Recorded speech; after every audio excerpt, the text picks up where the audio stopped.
Hey guys, it's a Sunday night update. I just want to go over some things because I'm either like, if I'm not breaking even, I'm winning money tonight. And I'm winning money tonight basically because of college basketball.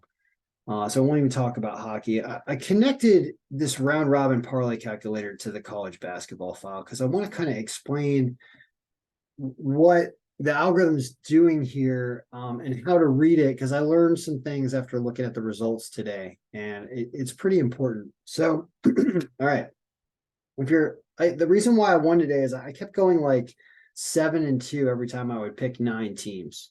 Today is what happened, and I didn't take teams with awful lines or anything, but what we did is we talked about sorting this thing earlier in the video by line value and then going through every single game to determine whether or not it's a game that we would want to play.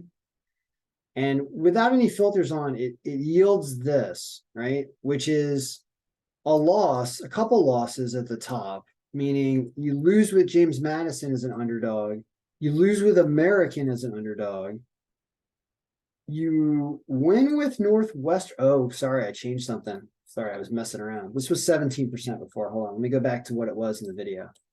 Now I'll explain what I did and why. So as we refresh, yeah, this is what the list looked like. All three up here lose.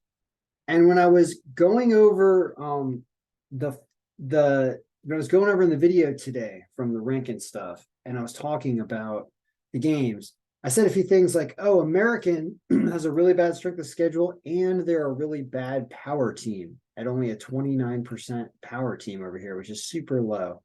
So I was like, you got to look at all that. I go, that makes them not a good pick, right? And I'm realizing after looking at the results today that the strength of schedule differential number was an enormous factor, because at this stage in the season, we've got an entire season's worth of stats in here.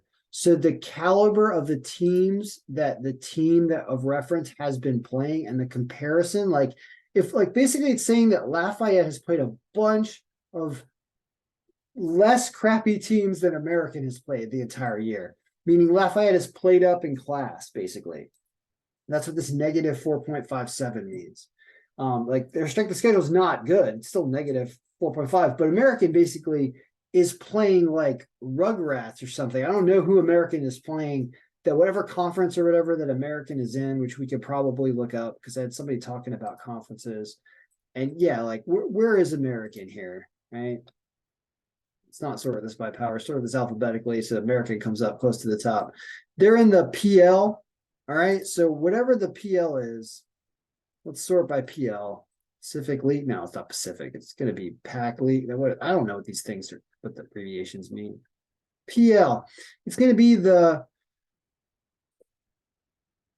Point Lakers. I don't know what conference this is. Let's see here. Where are these? Where are these places? I know where Colgate is. I know where BU is. It's not Pacific. That ain't gonna be it. The I don't know. It's the place to be league is what it is. Point is I guess the Americans playing, like, a lot of these teams stink, right? I guess that's what's going on here. Something or whatever. Point is that it really affects their stats and the way the algorithm uses their stats if they played a bunch of bad teams.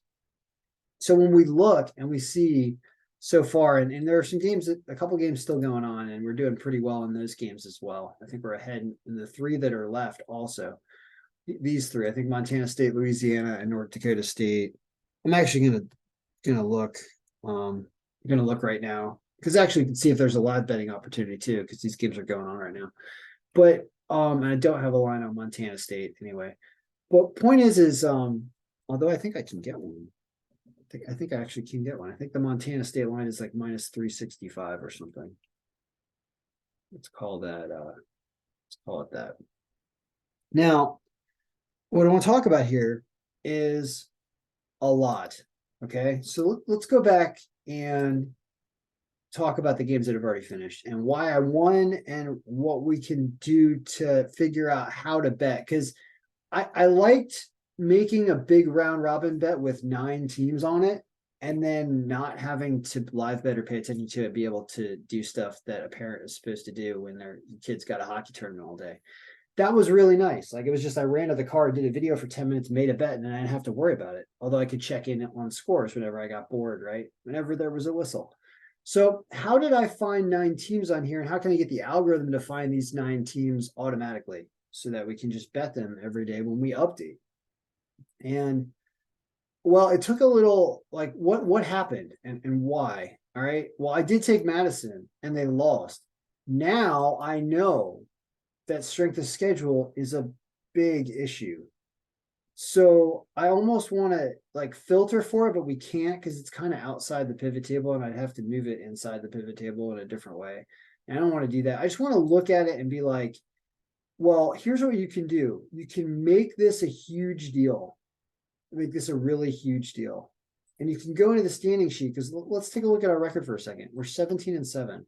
Watch what happens when we change how much we weight and care about strength of schedule, which is right here. Instead of 17%, let's make it 30%. What happens then?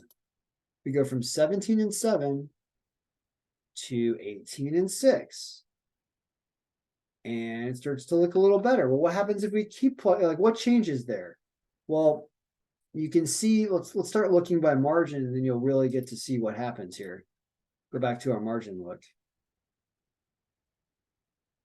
Our margin look shows us the teams we think are going to win the most based on our distribution. It moved Eastern Washington down. It brought Iowa up on this list, which lost. Or I think Iowa was there. It moves Liberty up a little, and they still lose.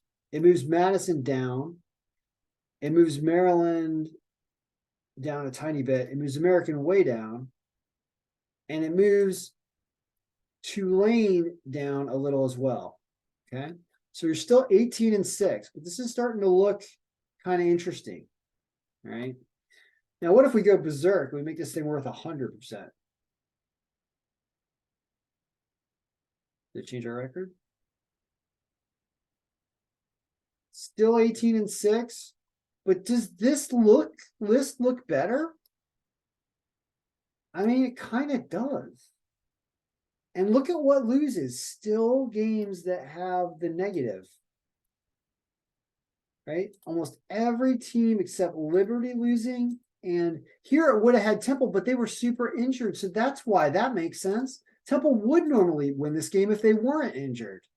That's probably what that means. So, I mean, I know I don't want to add that much to strength of schedule, but I do want to add like something like this. I really want to put it in there because apparently it's huge. It's huge.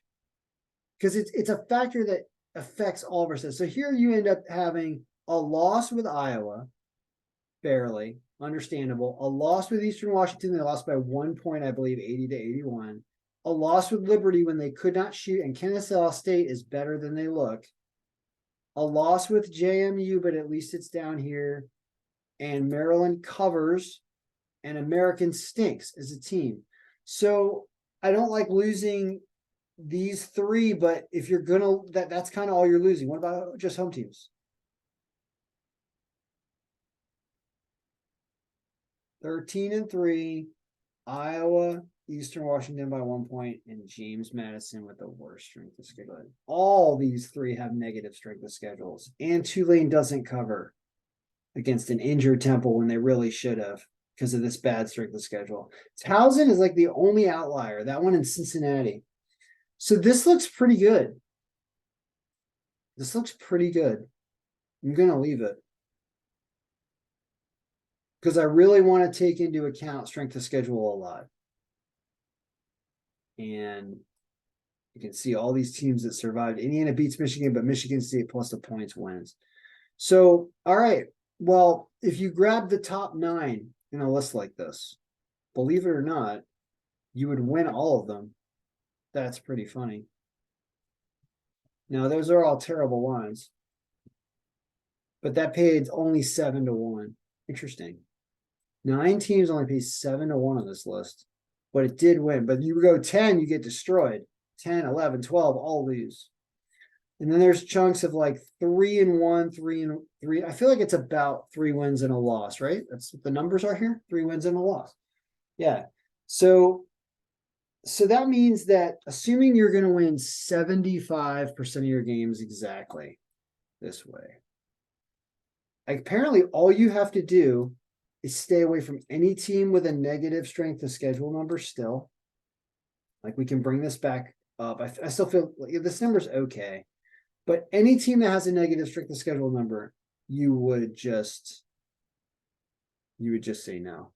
So let's prepare tomorrow. I feel like I've got enough information, given how much we've done the algorithm, that I can just go grab the odds for tomorrow. I'm sure there are games tomorrow. I think there are games tomorrow. College basketball does not stop.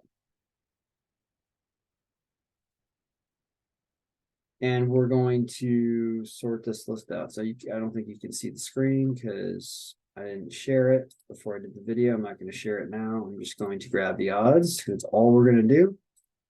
For the 6th, Monday, there are games. I don't know how many. It doesn't look like that many. So maybe we'll be able to go through games real quick and figure out who's who. Yeah, there's not many in here. So it's a very short day. A lot of these tournaments probably like finish themselves off. So I'm pasting them in here. And these games start right here as the 6th.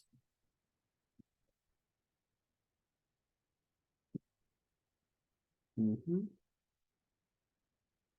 if we refresh, that's all we need to do. I'm not even going to update the injury report because we're not going to get that technical, but we are going to take a look at what tomorrow says right now. And it says that there are not very many games. It says there are 8 games. So first of all, who's got bad strength of schedule? Youngstown State and even Furman a little bit. Everybody else is a positive. Okay. So that means that Youngstown State right here is a sketchy pick because of this, no matter how much you like them. So they got to come off. Everything else, Furman has a 15% margin, but it's minus 410. Another reason not to take them. So what are you taking? St. Mary's, minus 275. Montana, minus 205. Hofstra, minus 250. We're not just looking at home teams. This is just literally who it picks. Milwaukee over Cleveland State. Wow, plus 130. So I would say take the points plus 3 here because it's going to be a round robin where you really want to win. So you take the little line cut of minus 110 for plus 3. So Milwaukee plus 3, Hofstra, Montana, St. Mary's, and Weber State gets a 4% margin at minus 130. But you don't play Youngstown State. I expect this one to be a super close game, that if things go your way tomorrow, you win. Because that team's power is only 37. It's also the lowest power of all of them. But it's a short day. So 1, 2, 3, 4, 5. And the Milwaukee is plus the points. That is a clean round robin for Monday that you're supposed to get 75% of those games, is what we just saw. Well, 75% of 5 hopefully ends up being 4 and 1 and closer to 80% instead of 3 and 2, which is 60%. But you're going to be between 80 and 60, and hopefully you'll be on the 80 to 100% side tomorrow. But that will be my college basketball round robin. I'm going to make the bet tonight, and I am not going to worry about it. What's it going to pay? Good question. Let's talk about that. And what do we bet? So these games, I'm going to overlay them right here. I'm going to take the formulas out that we had. We don't need them. What we are going to do is we're going to see what happens if we hit these games and what we should bet. Because I really do like giving everyone hard algorithm advice that is mathematically kind of proven. I don't think that I don't think there are too many other betting, advice YouTubers that are giving you every game and and a robot that's giving you a pick every game. I haven't seen it. No, I haven't looked that hard, but whatever. So this Milwaukee is actually minus 110 and it's +3. Be nice to get +3.5, but we'll call it the +3. So you have 5 picks here that are not, they're all favorites. I mean, it's nothing super special. There's no real underdog, except Milwaukee's kind of an underdog line. Well, if you have the $100 I'm talking about, that I like to bet on a daily basis for something like this, you could do 5, 4, 2, there's $101, pays 353 bucks. You win 252 or 200, you win 2.5 to 1 is your profit if you get all 5. Let's assume that, like I said, Weber State, the closest one, loses.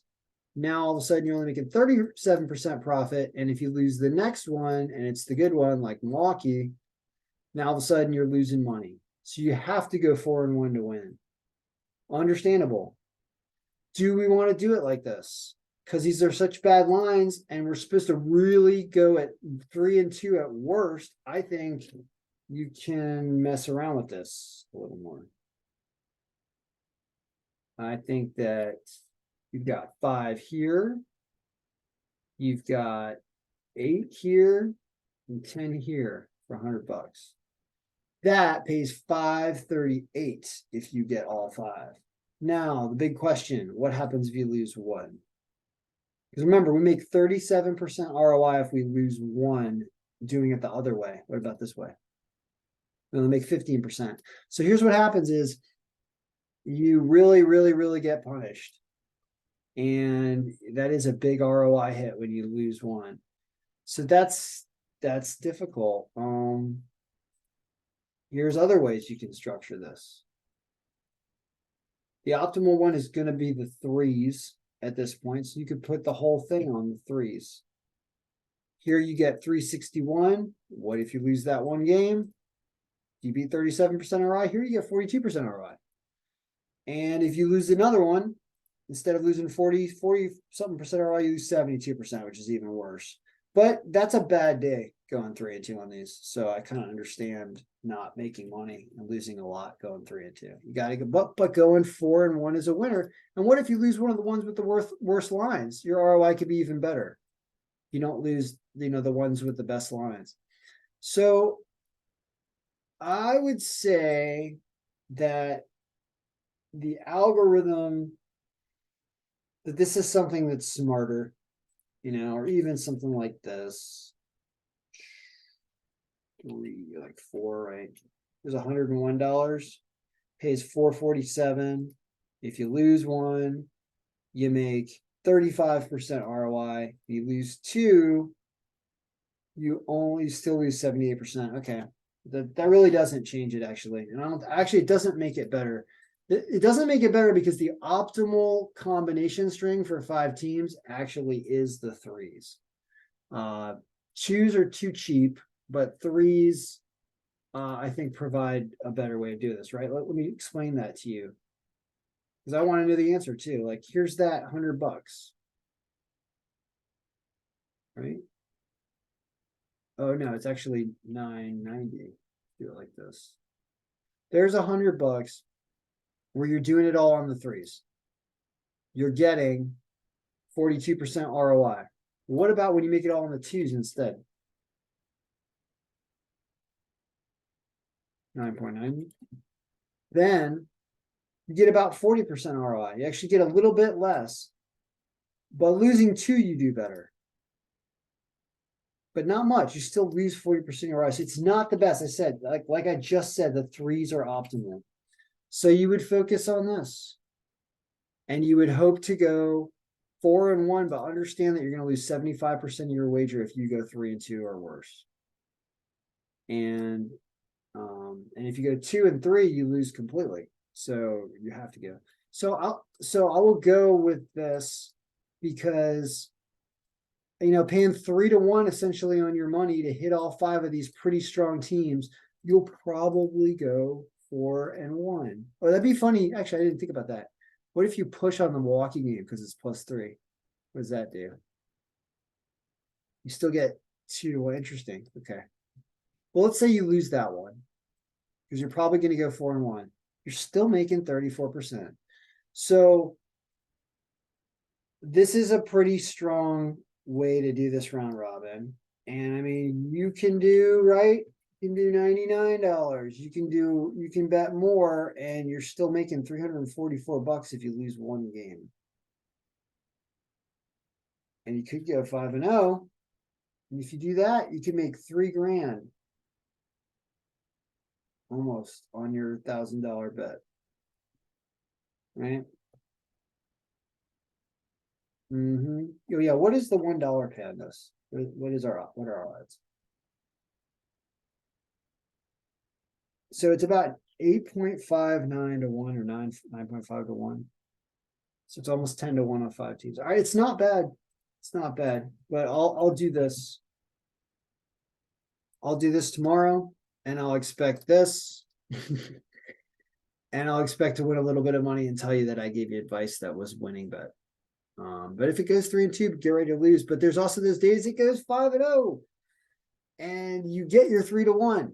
So, it's really good and it's a short day. So that's my advice for Monday. And I'm going to go make that wager right now.